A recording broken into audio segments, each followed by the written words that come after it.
और मैंने तेरे ही भरोसे बाबा, तेरे ही भरोसे हवा विच उड़ती जावागी बाबा, डोर तो छड़ी ना में कटी जावागी।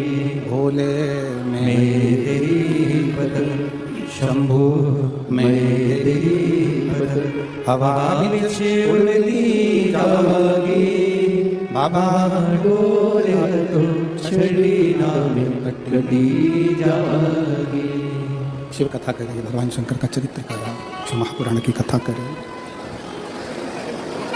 एक शिव भक्ति जब किसी जीव के हृदय में, किसी मानव के हृदय में प्रवेश करती है तो वो शिव भक्ति कहीं ना कहीं व्यक्ति को पुनरपि जननम पुनरपि मरणम के प्रपंच से छुड़ा देती है और शिव से मिला देती है। एक छोटी सी शिव भक्ति,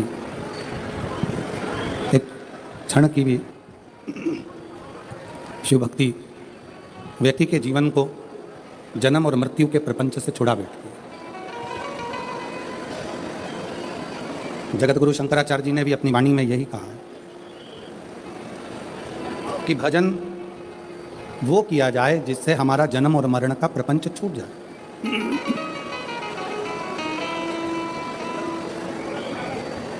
यदि जन्म और मरण के प्रपंच में हम लोग फंसे हुए हैं और उससे बाहर ही नहीं निकल रहे हैं, उससे निकल ही नहीं पा रहे हैं, तो फिर हमारा इस संसार में जन्म लेना, इस संसार में मृत्यु लोक में आना, इस संसार में जन्म लेना बेकार। आप जितनी देर भगवान शंकर की भक्ति करें, थोड़ा क्लियर आवाज़ करिए, क्लियर, और प्रेशर बढ़ाओ थोड़ा। आप जितनी देर भगवान शंकर की भक्ति करें, ये विचार कर कर करें कि हम जन्म और मृत्यु के इस प्रपंच से छूट जाए। 83,99,999 योनियां काटने के बाद ये मानव की देह मिलती है और ये 84 लाखवें नंबर की है। इसके बाद में फिर वापस वही साइकिल घूमने लगती है, फिर पुनरपि जननम पुनरपि मरणम, फिर जन्म फिर मृत्यु, फिर जन्म फिर मृत्यु। और कितनी बार जन्म लेंगे, कितनी बार हम मृत्यु लोक में, कितनी बार हम मृत्यु लोक में जन्म लेंगे, कितनी बार हम मरेंगे, फिर जन्म लेंगे, फिर मरेंगे, कितनी बार। कहा स्कंद पुराण में, नागर खंड में एक बड़ा सुंदर संवाद आता है कात्यायन ऋषि का।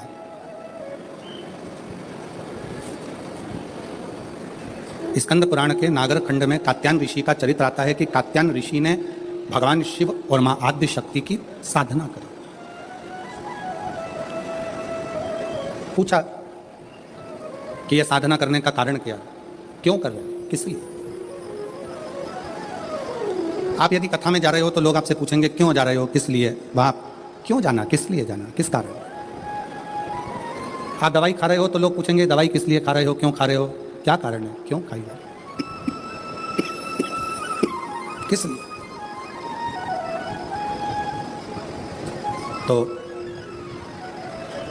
स्कंद पुराण का नागर खंड कहता है कि कात्यायन ऋषि भगवान शंकर की और मां आद्य शक्ति की आराधना कर रहे हैं दोनों। पूछा, देव ऋषि नारद ने आकर पूछा कि कात्यायन जी आप क्यों आराधना कर रहे हो, किस लिए, तुम्हारे आराधना करने का कारण क्या है, तुम्हारे भजन करने का कारण क्या है, तुम्हारे स्मरण करने का कारण क्या है, तुम्हारी भक्ति करने का कारण क्या है, तुम्हारा नाम जाप करने का कारण क्या है, तुम्हारा भगवत नाम लेने का कारण क्या है, किस कारण से कर। कात्यायन ऋषि बोले कि मैं बार बार जन्म ले रहा हूँ, फिर मर रहा हूँ, फिर जन्म ले रहा हूँ, फिर मर रहा हूँ, फिर मेरे प्राण छूट रहे हैं, फिर जन्म ले रहा हूँ। ऐसा करते करते मेरे ना जाने कितने कितने जन्म निकल गए, पर मेरी गति नहीं हो पाई। कितने जन्म निकल गए, कितने। और मेरी शाहदा की जीजियों, मेरे शाहदा के जीजाओं, मेरी बेटियों बेटाओं, मेरी माताओं, मेरे भाई, मेरी बहनों, मेरे सखा, मेरे बांधव, एक बात बहुत सावधानी से स्मरण में लीजिएगा। अगर आपके दिल में शिव महापुराण की कथा सुनने की उमंग, तुम्हारे दिल में भगवान शंकर की कथा सुनने का उत्साह, तुम्हारे दिल में भगवान शंकर की कथा में पहुंचने की उमंग, उत्साह अगर तुम्हारे दिल में आया है तो समझ लेना कि अब हम बार बार जन्म नहीं लेंगे और बार बार मृत्यु के प्रपंच में नहीं करेंगे। अब हमें शिव मिल गया, अब हमें शंकर मिल गया, अब हमें शिव की प्राप्ति हो गई। प्यार किसको कहते हैं? प्रेम किसको कहते हैं? प्रेम की परिभाषा क्या है? प्रेम किसको कहते हैं? कि जिससे मिलने के लिए उत्साह बढ़ता जाए, उमंग बढ़ती जाए, दिल में तमन्ना, उत्साह, उमंग बढ़ती चली जाए। वो एक लाइन आप लोग गुनगुनाते हो ना, कि तुझसे मिलने के लिए तेरी कसम, तुझसे मिलने के लिए तेरी कसम, एक मुलाकात जरूरी है सनम, एक मुलाकात। बाबा से मिलन के लिए, उस परमात्मा से मिलने के लिए, उस परमात्मा के दर्शन के प्रति, उसकी कथा के प्रति, उसके भजन के प्रति, उसके मिलने के प्रति। मेरी बहनें जितनी बैठी हैं, मेरी जीजियाँ जितनी बैठी हैं, मेरे जीजा जितने बैठे हैं, मेरे भाई जितने बैठे हैं, मेरी माताएं, मेरे बंधु जितने बैठे हैं, आप अपने घर में थे, पहले दिन की कथा सुनने के लिए आप आ गए। पहले दिन इतना भीड़ हो गया, इतना भीड़ हो गया, गाड़ी बहुत दूर खड़ी हो गई, धूप भी बहुत तेज, पैदल चल चल के आप अपनी गाड़ी तक पहुंचे, ट्रैफिक में फंस गए, घर पहुंच गए। अब आपने सोचा कि अब एक काम करूंगी, मैं तो टीवी पर कथा सुन लूंगी, कल नहीं जाऊंगी। पर जैसे ही कल हुआ और वापिस तुम्हारे मन में नहीं, 5 दिन की तो कथा है, चाहे कुछ भी हो जाए मैं तो जाऊंगी, चाहे कुछ। फिर उमंग, अब इतना ट्रैफिक में फंस गए हो, इतनी भीड़ में फंस गए हो, इतना बैठने के लिए अगर 1 बजे कथा चालू हो रही है तो तुम कम से कम ना करते हो। ये पीछे वाले पंडाल वाले तो रात रात भर से इंतजार करते हैं, तब इनको दोपहर में 1 बजे कथा मिलती है। पर जो आगे बैठे हैं पंडाल में, मेरा मन कहता है, विश्वास कहता है कि आप लोग भी 1 बजे के पहले कम से कम 10-11 बजे तो आते होगे। बोलो सही है कि गलत है? 11 बजे 10 बजे तो पहुंचते होगे कि हमको जाना है, आगे बैठना है, जाना है, आगे बैठना है। अब तुम अगर सोचते कि हमने एक दिन की कथा सुन ली, बाकी के दिन टीवी पे सुनेंगे, अगर घर पर पहुंचने के बाद दूसरे दिन की फिर ललकता जाग जाए, दूसरे फिर दिन की फिर तमन्ना जाग जाए, तो समझ लेना कि शंकर से स्नेह बढ़ गया है, पिता से प्रेम बढ़ गया है और पिता से मिलने की ललकता बढ़ गई, पिता के प्रति जागरूकता बढ़ा, पिता की उससे मिलन की आस बढ़ गई, उससे मिलन की। आपको मालूम है लंका का राजा रावण शंकर भगवान के कैलाश पर्वत को क्यों उठा रहा था? किस लिए? उसके रास्ते में जाने में दिक्कत हो रही थी, इसलिए। पुष्पक विमान पर बैठकर रावण जा रहा था और कैलाश के ऊपर से विमान उड़ नहीं पा रहा था, तो नीचे आकर खड़ा हो गया और गुस्से में उसने कैलाश पर्वत को उठाना प्रारंभ कर दिया। नहीं। क्यों उठा? रावण को क्या पड़ी थी जो कैलाश पर्वत को उठाने में लग गया? रावण को क्या पड़ी थी जो भगवान शंकर के शिवलिंग को लेकर लंका में जा रहा है और भगवान शिव के शिवलिंग में वजन बड़ा भूमि पर रखा, बाबा बैद्यनाथ के रूप में स्थापित हो गया? क्या पड़ी थी?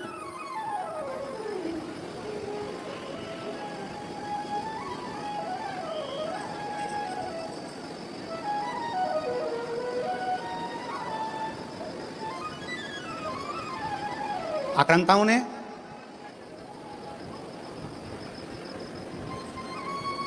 इन विधर्मियों ने सबसे ज्यादा अगर कोई मंदिर तोड़े हैं तो शंकर जी के तोड़े। आक्रांताओं ने, विधर्मियों ने सबसे ज्यादा आक्रमण अगर किसी मंदिरों में करा है तो वो शंकर जी के मंदिर पर करा, शिव मंदिर। कभी विचार करिएगा, कभी स्मरण करिएगा, आप विचार करिएगा कि रावण में ऐसा क्या था कि रावण भगवान शंकर के कैलाश पर्वत को उठाने में लग गया, भगवान शंकर के शिवलिंग को ले जाने में लग गया। आखिर वो कैलाश पर्वत में, वो शिवलिंग में ऐसा क्या है जिसको वो उठाना चाहता है, जिसको वो उठा? क्या है?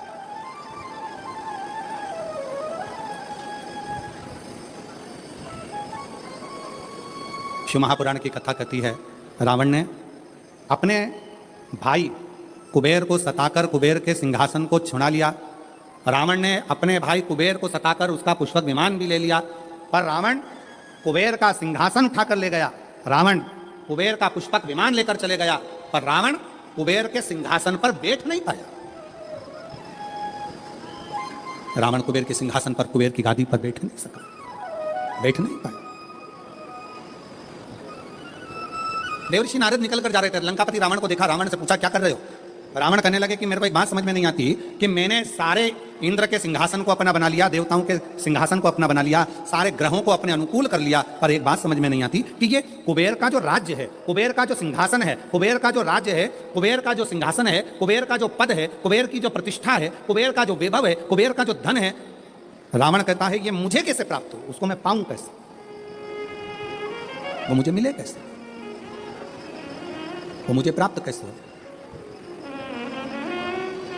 देवऋषि नारद ने कहा, देवऋषि नारद बोले कि रावण, क्या तुमको मालूम है कि कुबेर की सत्ता, वैभव, लक्ष्मी, धन, संपदा कहां पर है? रावण ने पूछा, आप बताओ नारद जी की वो सत्ता, वो वैभव, वो पद, वो प्रतिष्ठा कहां है? देवऋषि नारद के मुख से निकल गया कि जो कैलाश पर्वत है, जिस पर्वत पर भगवान शंकर विराजमान होते हैं, उस पर्वत के ठीक नीचे कुबेर का पद, कुबेर की प्रतिष्ठा, कुबेर का वैभव, कुबेर की लक्ष्मी, कुबेर का धन, सब कैलाश पर्वत के नीचे।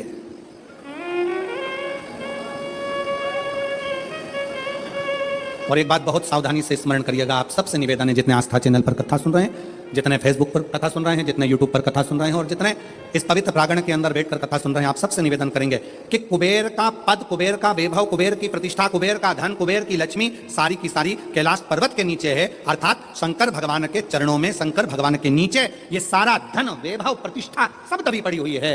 इसलिए लंका का राजा रावण मालूम पड़ने पर कैलाश पर्वत को उठाने लगा कि इसके नीचे से मैं लक्ष्मी को, वैभव को, धन को छुड़ा लूंगा, खींच लूंगा, पर वो मिलता नहीं है, पर वो प्राप्त नहीं हुआ, पर वो मिला नहीं। फिर रावण ने विचार करा, रावण ने फिर विचार करा कि अगर ये कैलाश पर्वत नहीं उठ रहा तो मैं समय आने पर लंका में शंकर भगवान को लेकर जाऊंगा। शिवलिंग लेकर जाने लगा तो भी वो शिवलिंग आखिरी में इतना बोझ हो गया, इतना वजन हो गया कि उसको भूमि पर रख दिया, ले जा नहीं सका। मेरी जीजियों, एक बात याद रखना, शंकर भगवान के चरणों में, भगवान शंकर के नीचे, भगवान शंकर के शिवलिंग के नीचे, भगवान शंकर के मंदिर में, शिवालय में, देवालय में, शिव महापुराण में, शंकर के चरणों में स्वयं वैभव, स्वयं लक्ष्मी, स्वयं धन, स्वयं प्रतिष्ठा सदा विराजमान रहती है। जब हम एक लोटा जल शंकर जी को चढ़ाते हैं, उस जल पर हाथ लगाकर थोड़ा सा जल उसमें से झेल कर लाते हैं, अपने घर के दरवाजे पर, दुकान पर, व्यापार पर, व्यवसाय पर, अपने वाहन पर जब हम वो जल छूटते हैं, उस जल को हम छिड़कते हैं, तो ये मान कर चलना कि आज नहीं तो कल एक ना एक दिन ऐसा आएगा कि भगवान के नीचे की चरण की वो लक्ष्मी तुम्हारे घर में प्रवेश जरूर करेगी और एक दिन तुम धनपति, वैभवपति बनोगे, बनोगे। और शंभु शरण पड़ी मांगू घड़ी रे घड़ी, दुख काटो दया करी न दर्शन आपो। शंभु शरण पड़ी मांगू घड़ी दुख काटो दया करी दर्शन आपो।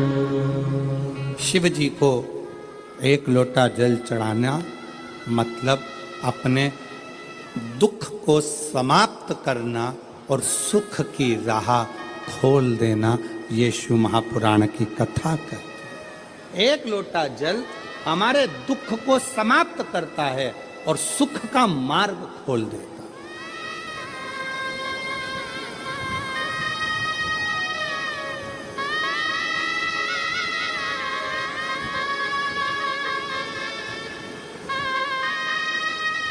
जितने लोग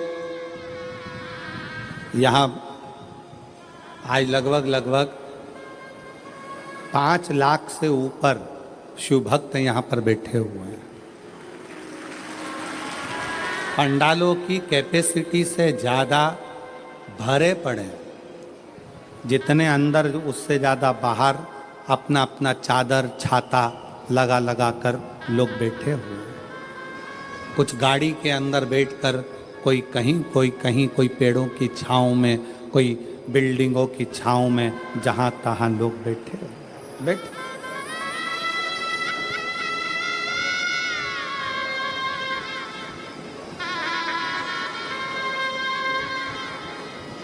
अब ईमानदारी से बोलो, अगर मेरा बाबा तुमको कुछ नहीं देता तो तुम इतने लाखों की संख्या में शहादा आते क्या?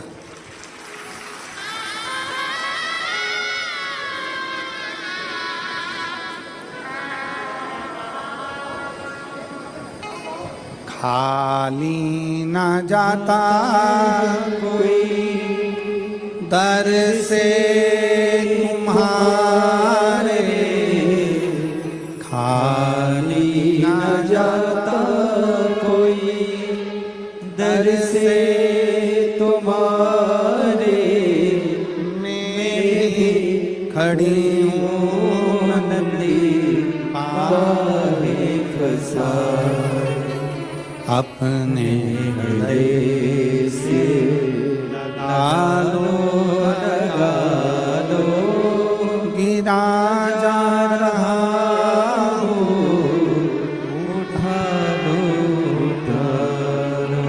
भोले अपने दर से अब तो न टालो, गिरी जा रही हो, उठा लो भोले अपने दर से अब तो न टालो, गिरा जा रहा हो, उठा लो। अगर भगवान भोलेनाथ नहीं देते तो यहाँ कौन आता? कौन आता?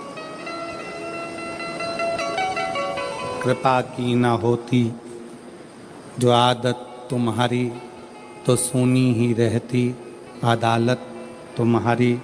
जो गरीबों के दिल में जगह तुम ना पाते तो किस दिल में होती इबादत तुम्हारी। ये तुम्हारी ही कृपा है, तुम्हारी।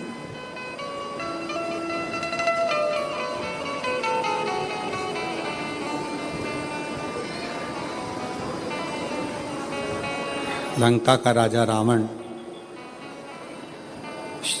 कैलाश पर्वत को उठा रहा है। क्यों? उसको मालूम है कि इसके नीचे कुबेर का वैभव, कुबेर की सत्ता, कुबेर का आनंद, कुबेर की लक्ष्मी इसी के नीचे है। उठा रहा।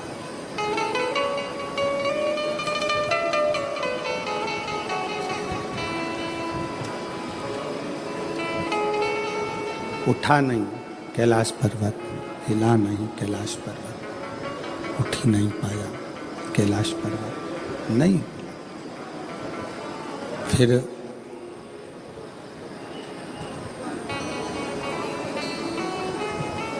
हार गया। जब नहीं उठा,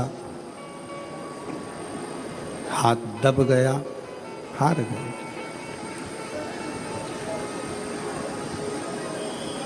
फिर शिवलिंग को ले जाने की तैयारी करी, वो शिवलिंग भी नहीं उठा, वो शिवलिंग भी ले जा नहीं सका। वो शंकर भगवान का शिवलिंग भी ले जा नहीं पाए।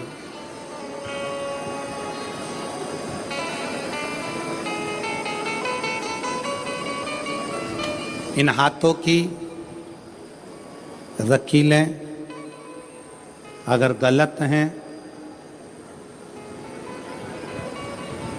ज्योतिषाचार्य ने कह दिया कि ये रेखाएं तुम्हारी गड़बड़ हैं, ये रेखाएं गलत हैं, तो इन हाथों में जल का भरा हुआ एक लोटा पकड़ाओ।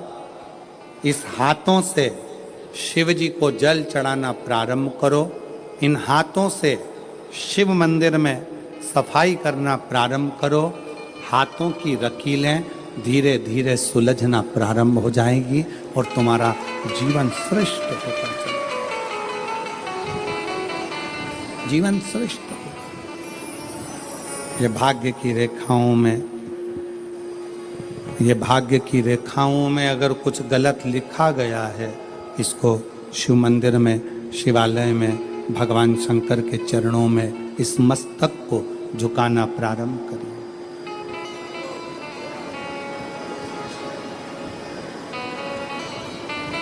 सुलझना प्रारंभ।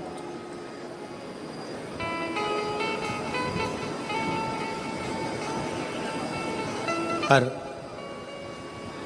उसमें सबसे मूल है अपने मन का संयम।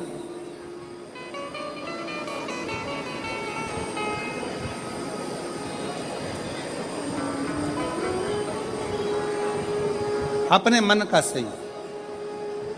एक प्रश्न आपसे करेंगे, उत्तर दीजिएगा। एक तरफ शैतान है, राक्षस है, और दूसरी तरफ समुद्र है। आपसे कहा जाए कि इन दोनों में से एक को चुन लीजिए। एक तरफ समुद्र है, दूसरी तरफ राक्षस शैतान है। आप क्या चुनोगे? उत्तर दो। एक तरफ समुद्र है, एक तरफ राक्षस है, शैतान है, वो उधर से बढ़ रहा है, समुद्र की लहरें इधर से बढ़ रही है। आप दोनों में से क्या चुनना पसंद करोगे? क्योंकि इधर भी मरना है, उधर भी मरना है।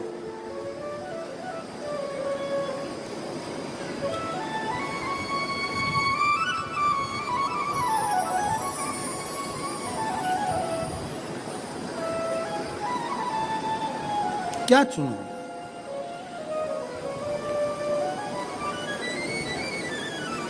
तो हो सकता है आप में से आधे लोग कहें कि हम समुद्र को चुन लेंगे,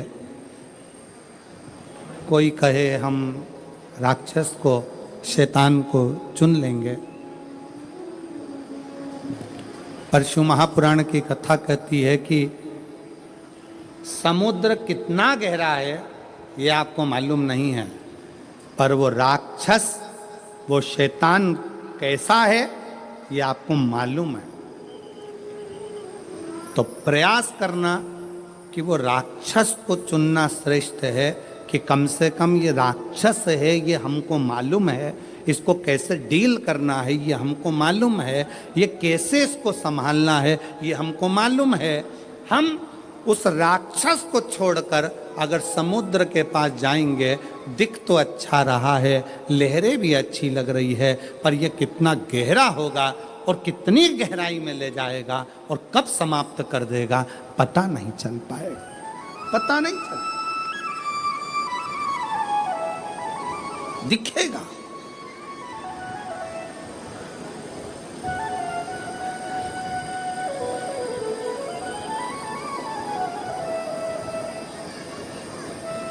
एक बहुत अच्छी कथा आती है।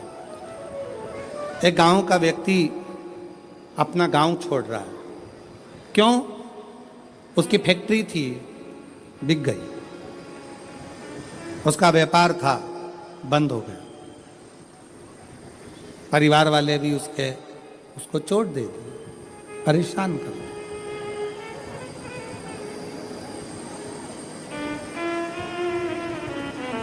उसने प्लान बनाया कि अब मुझे इस गांव में नहीं रहना है, मुझे ये गांव छोड़ना है, मुझे गांव छोड़कर जाना है।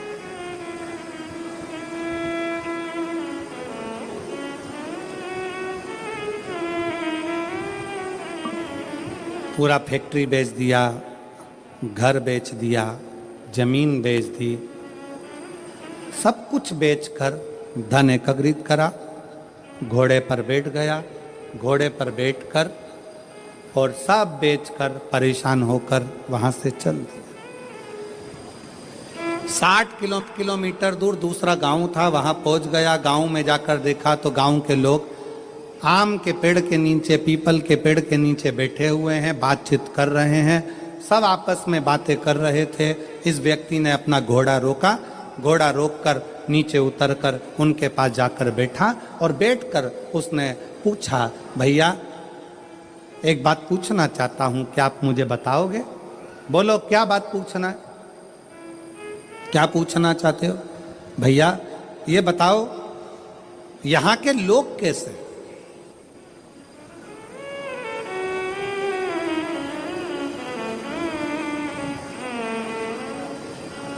गांव के लोगों ने पूछा तुम कहां से आए हो?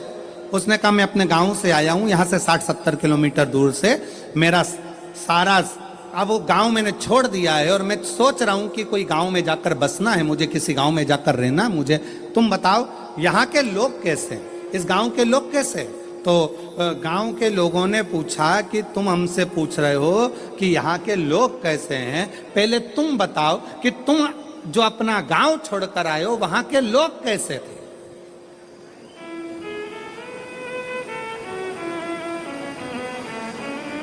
उस व्यक्ति ने कहा वहां हमारे गांव के लोग इतने दुष्ट, पक्के रावण, कंस की औलाद, इतने गंदे पूछो मत। झूठ, प्रपंच, बेईमानी, छल सब उसमें भरा हुआ। अच्छा हाँ, अब आप बताओ आपके गांव के लोग कैसे हैं? तो उन्होंने कहा भैया तुम जो बोल रहे हो बिल्कुल वैसे की वैसे ही हमारे गांव के लोग भी हैं। अब उसने मन में सोचा कि अपना गांव का सामान बेचकर आया और यहाँ के लोग भी ऐसे ही हैं, तो क्या मतलब यहाँ रहने से, और आगे बढ़ा। 200 किलोमीटर दूर आगे जाने पर फिर एक गांव में पहुंचा। एक गांव में पहुंचा तो वहां पर लोग बैठे हुए थे, बातचीत कर रहे थे। ये उतर कर फिर गया, इसने जाकर पूछा क्यों भैया क्या बात है? गांव के लोगों ने पूछा तुम कौन हो? मैं 200 किलोमीटर दूर मेरा गांव था, सब कुछ बेचकर मुझे बसना है, कोई अच्छा गांव ढूंढ रहा हूं। अच्छा तो अब ये बताओ कि आपके गांव के लोग कैसे हैं? उसने कहा हमारे गांव के लोग, हाँ पहले ये बताओ कि तुम्हारे गांव के लोग कैसे थे? घोड़े पर बैठा हुआ व्यक्ति ने कहा मेरे गांव के लोग, हाँ। उसने विचार करा, अभी पहले वालों को बताया ऐसा ऐसे थे, इसने अब अपनी बात को पलट दिया और यहां पर बोला मेरे गांव के लोग एकदम संत तुकाराम जैसे, मेरे गांव के लोग एकदम संत नामदेव जी जैसे, मेरे गांव के लोग मीराबाई जैसे, मेरे गांव के लोग तुलसीदास जैसे, मेरे गांव के लोग तो इतने धर्मात्मा, इतने पुण्यात्मा, इतने भजन करने वाले, इतना कीर्तन करने वाले, इतना मंत्र जाप करने वाले, मेरा गांव का लोग इतना सत्यवादी, पूछो मत। इतने में फिर इसने पूछा अब बताओ तुम्हारे गांव के लोग कैसे हैं? तो सारे गांव वाले एक जैसे बोले बस हमारे गांव के लोग भी तुम जैसा बता रहे हो ना बिल्कुल वैसे की वैसे ही है। हमारे गांव के लोग भी धर्मात्मा है, हमारे गांव के लोग भी पुण्यात्मा है, हमारे गांव के लोग भी सत्कर्मी हैं, हमारे गांव के लोग भी संत तुकाराम जी जैसे हैं, हमारे गांव के लोग भी संत नामदेव जी जैसे हैं, हमारे गांव के लोग भी मीराबाई जैसे हैं। तब उस व्यक्ति के दिमाग में आया कि ये बिल्कुल सत्य है। आप कितने भी गांव बदल लो, आप अपनी कितने भी घर बदल लो, आप अपने रिश्तेदार को छोड़कर दूसरे शहर में जाकर बस जाओ, तुम जैसे होगे वैसे ही दुनिया के लोग मिलेंगे। आप अच्छे हो तो दुनिया अच्छी मिलेगी। कितने बदलोगे? शहादा छोड़ा पूना चले गए, पूना छोड़ा मालेगांव चले गए, मालेगांव छोड़ा लातूर चले गए, लातूर छोड़ा नागपुर चले गए, नागपुर छोड़ा मुंबई चले गए और वहां पर भी जाकर के हम तो जैसे थे, हमारे गांव के लोग जैसे पहले थे, जैसे हमारे आसपास के लोग ईर्ष्या रखते थे, जैसे हमारे गांव के लोग वैसा करते थे, वैसे की वैसे यहां मिल रहा है। उसका कारण क्या है? ना शहादा बुरा है, ना मालेगांव बुरा है, ना पुणे बुरा है, ना नागपुर बुरा है, ना भोपाल बुरा है, ना इंदौर बुरा है। बुरा कौन है? हमारी सोच कि हम दिन भर एक दूसरे में बुराइयां ढूंढते रहते हैं। मेरा पड़ोसी ऐसा, मेरा रिश्तेदार वैसा, मेरा देवर ऐसा, मेरी देवरानी ऐसी, मेरी जेठानी ऐसी, मेरा परिवार ऐसा, मेरा कुटुंब ऐसा, मेरा कबीला ऐसा। हम दिन रात अपने गांव में रहकर, अपने घर में रहकर भी हम दिन भर बुराई ढूंढते थे। तो तुम अच्छे से अच्छे बंगले में जाकर रह लो, वहां भी तुमको बुराई ही मिलेगी। तुम अच्छे से अच्छे 5 स्टार होटल में रह लो, वहां पर तुमको बुराई ही मिलेगी। और जब तुम्हारी आदत हो गई छोटे से घर में भी अगर तुम दिल बड़ा रखकर प्रेम के साथ रहते हो ना, तो तुम जहां रहोगे ना, वहां पर भी तुमको आनंद की अनुभूति होती रहेगी, प्रसन्नता मिलती रहेगी वहां पर।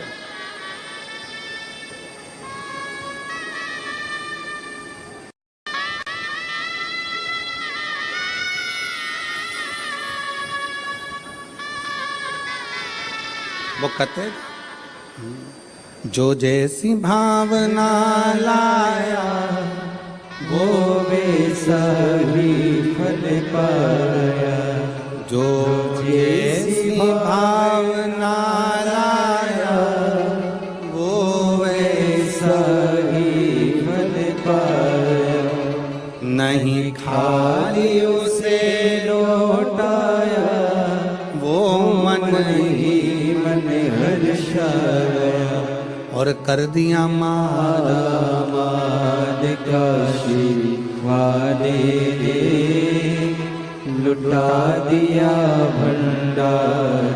काशी वाले ने लुटा दिया भंडार। काशी वाले जिस भावना से, जैसी सोच लेकर, जैसा विचार रखकर, जैसा व्यवहार रखकर आप आओगे, वैसा सुख आपकी जिंदगी का एक पत्र है। देखिए,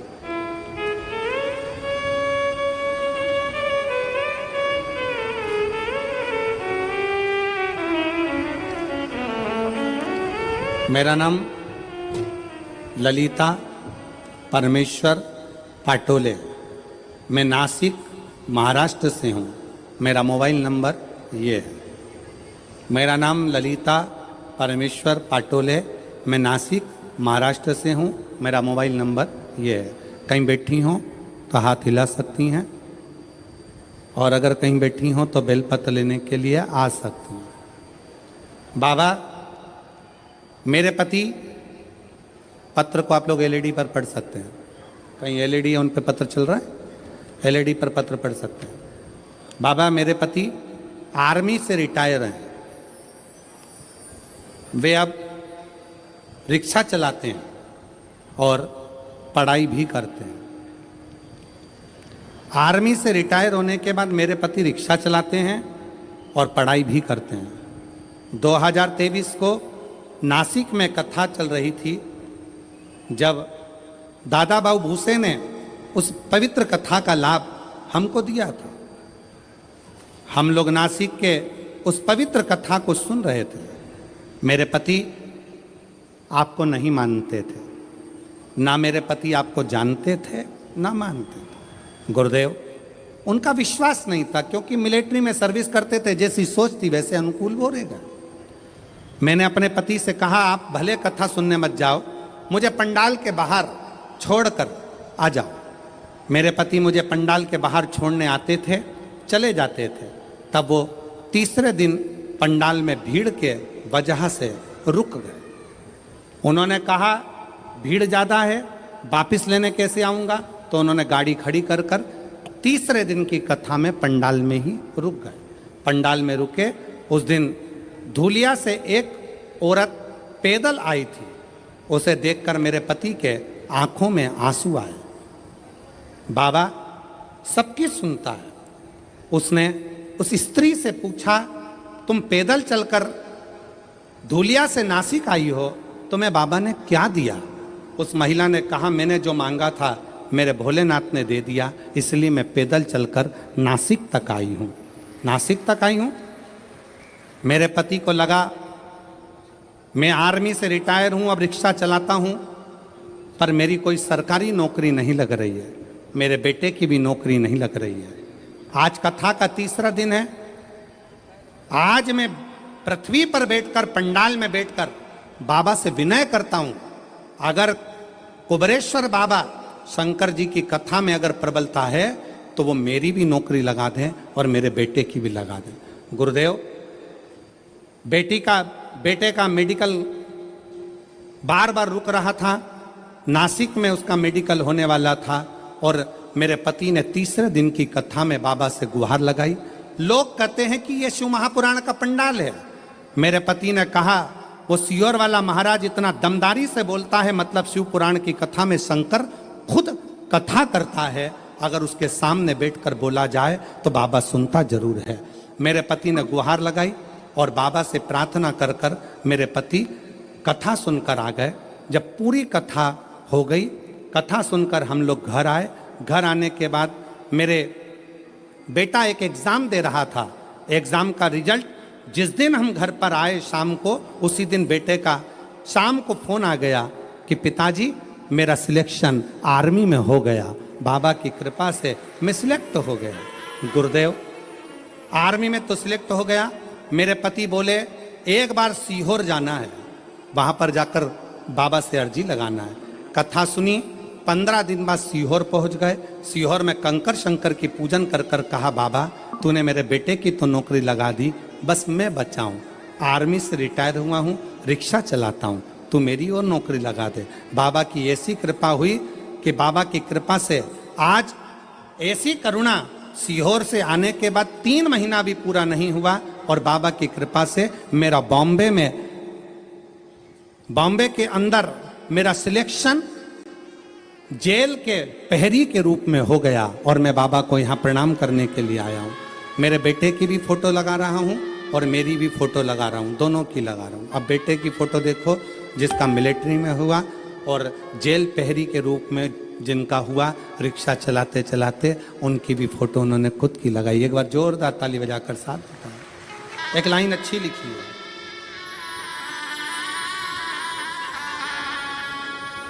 बोलो जरा लाइन को आप लोग बोलो एलईडी पर पढ़ के।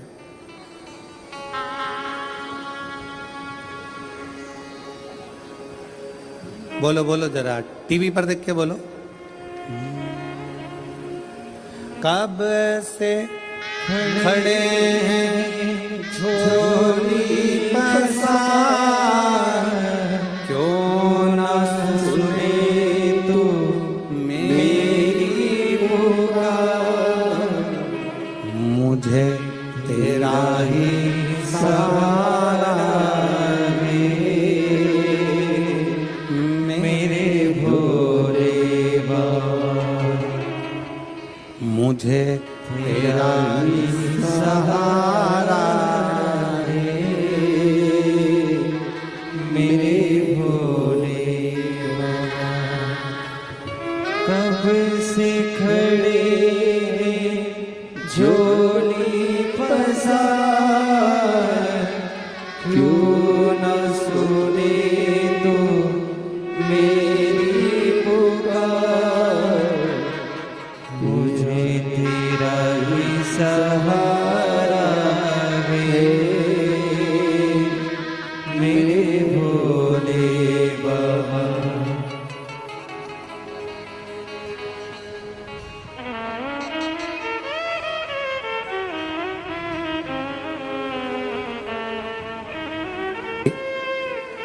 पुनः वापिस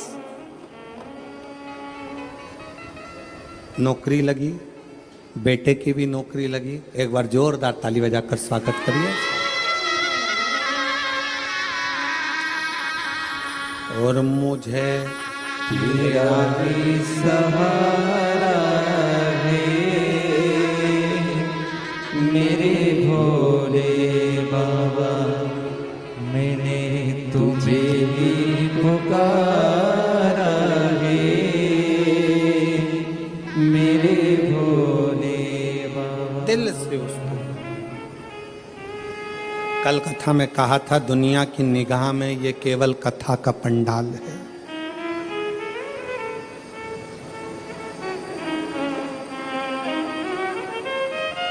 दुनिया की निगाह में केवल ये शिव महापुराण की कथा का पंडाल है, पर हम कहते हैं ये केवल कथा का पंडाल नहीं, आपकी किस्मत खोलने की चाबी का पंडाल है, जहां किस्मत खोलने की चाबी मिलती है।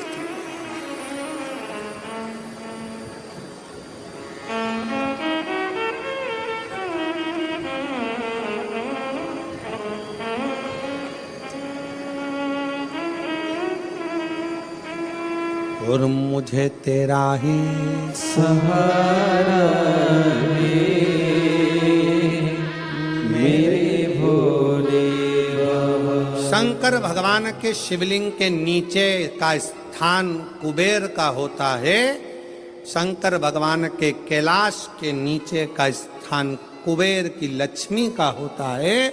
इसलिए प्रत्येक शिवालय में तुम्हारे घर में अगर छोटा सा भी शंकर का शिवलिंग है, तुम्हारे घर में अगर छोटा सा भी मट्टी का, पत्थर का, लकड़ी का, पीतल का, तांबे का, स्फटिक का, पारद का, जिसका भी तुम्हारे घर में अगर छोटा सा भी अगर शिवलिंग है, तो तुम्हारे घर में जहां शिवलिंग रखाता है, समझ लेना वहां लक्ष्मी बढ़ती चली जाती है, लक्ष्मी कम नहीं हो सकती, बढ़ेगी।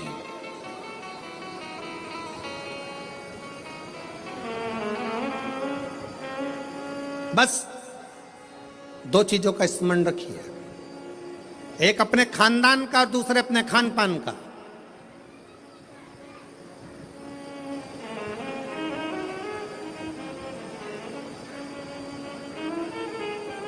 आपको मालूम है, जब अंग्रेजों ने भारत पर हुकूमत करी है, तो उन्होंने विचार करा सबसे पहले कि करा क्या जाए, भारत के लोगों को अपना गुलाम कैसे बनाया जाए। तो उन्होंने सबसे पहला प्रयास करा कि इनके खानदान मिटाए जाएं।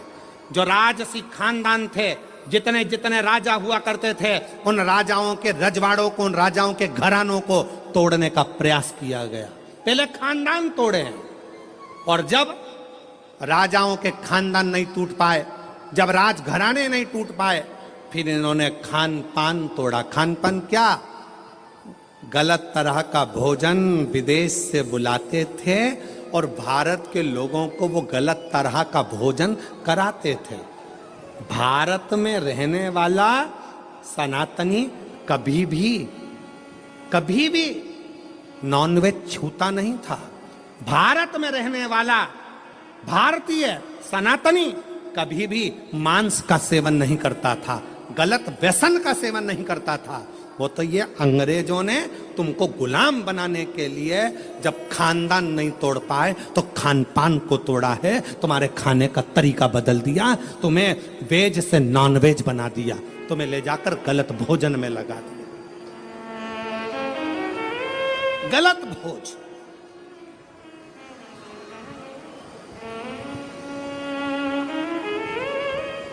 क्यों इतनी बीमारियां पनप रही हैं? इतनी बीमारियां होने का कारण क्या है? और देखो, प्रकृति अपना रंग दिखाती है। जिन जिन देशों में जिंदा जिंदा जीवों को तलकर तड़फा कर मारते हैं, उन्होंने देशों की हालत आज देख लो कि ऐसा भूकंप आया कि बिल्डिंगें धाती चली गई, और कितने लाख, कितने लोग उस बिल्डिंग में दब दब के मर गए। लोगों को मालूम तक नहीं है कि कितने मर गए, कितने मरे।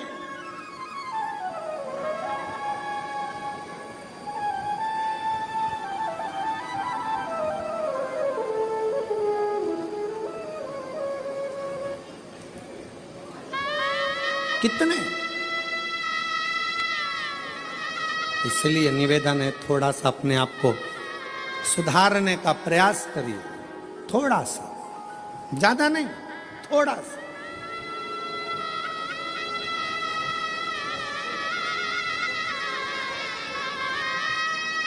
जो गलती हो गई, अभी तक जो गलती कर ली, उस गलती को अब छोड़ने का प्रयास करो। मदिरा के नशे में हो, मदिरा छोड़ने का प्रयास करो। गलत भोजन के चक्कर में हो, छोड़ने का प्रयास करो।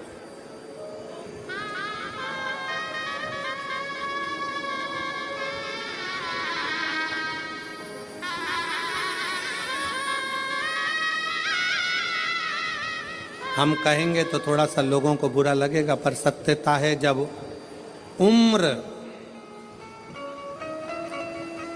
और कमर, उम्र और कमर जब 40 की हो जाए या 40 से पार हो जाए तो भोजन मत बढ़ाओ, भजन बढ़ाओ, भोजन को कम करते जाओ।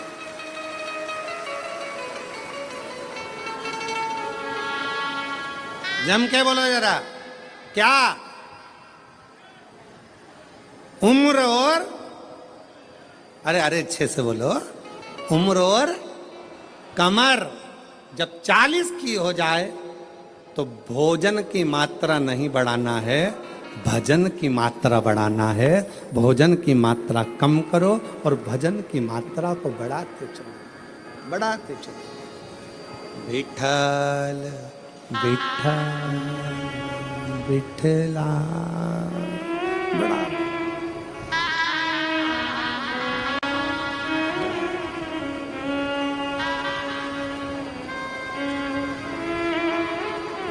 बढ़ाओ जितना बन सके। श्री शिवाय नमस्तुभ्यं,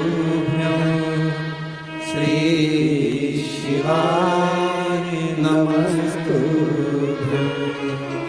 श्री शिवाय नमस्तुभ्यं, श्री शिवाय नमस्तुभ्यं। भजन की मात्रा को बढ़ाना, प्राण को, भोजन को कम कर दो, गलत भोजन कम कर दो, व्यसन कम कर दो।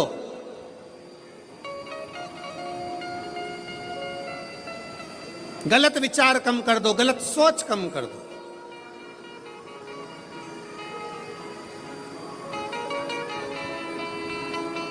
कल एक भैया प्रश्न कर रहे थे, गुरुजी भगवान विष्णु अपने शरीर पे राख नहीं लगाते, राखोड़ी नहीं लगाते, भस्म नहीं लगाते। भगवान ब्रह्मा अपने शरीर पर राख नहीं लगाते, भस्म नहीं लगाते, राखोड़ी नहीं लगाते, इंद्र नहीं लगाते, 33 कोटि देवता कोई अपने शरीर पर राख नहीं लगाता, भस्म नहीं लगाता। केवल शंकर जी क्यों लगाते? हमने उससे कहा इतनी सी बात तो तू तेरे घर वालों से पूछ लेता कि बर्तन को राख से क्यों मांजा जाता है। बोलो दी जी हो, जम के बोलो। बर्तन अच्छा है, साफ है, तो तुम उसको राख से मांजोगी क्या? जम के बोलो जरा। नहीं, बर्तन अच्छा है, साफ है, तो उसको आप राखोड़ी से मांजोगी, साफ करोगी? नहीं। बर्तन को राख से कब मांजा जाता है? जब उसमें थोड़ी सी झूठन लगने लगे तो बर्तन को राख से साफ किया जाता है। मेरे शंकर भगवान ने सबको प्रेरणा दी है कि लोभ, आसक्ति, तृष्णा, वासना और ये अपनों की झूठन जब अपने पर लगने लगे तो तन पर थोड़ी सी भस्म चढ़ा लेना चाहिए, तो ये झूठन दूर होती चली जाती है। ये झूठन दूर हो, ये संसार की झूठन है।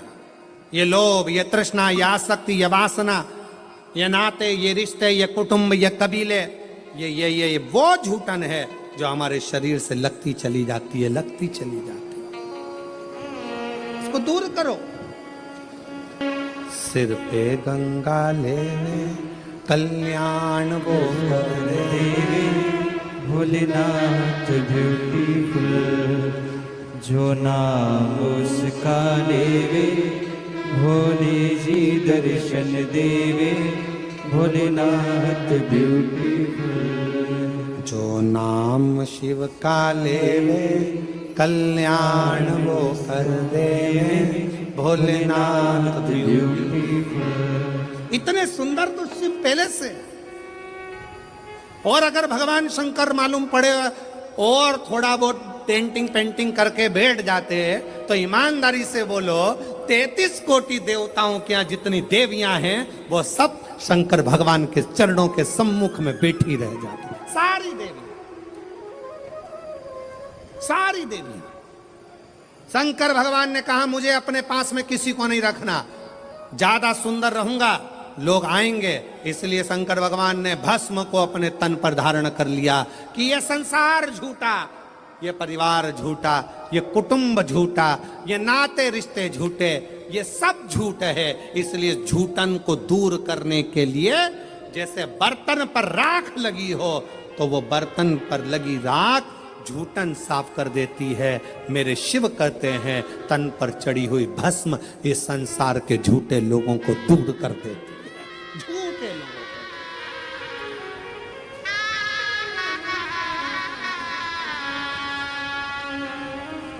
जो नाम शिव का ले कल्याण जी दर्शन देवे, भोलेनाथ ब्यूटीफुल। शिव स्वयं तन पर भस्म धारण करते हैं, स्वयं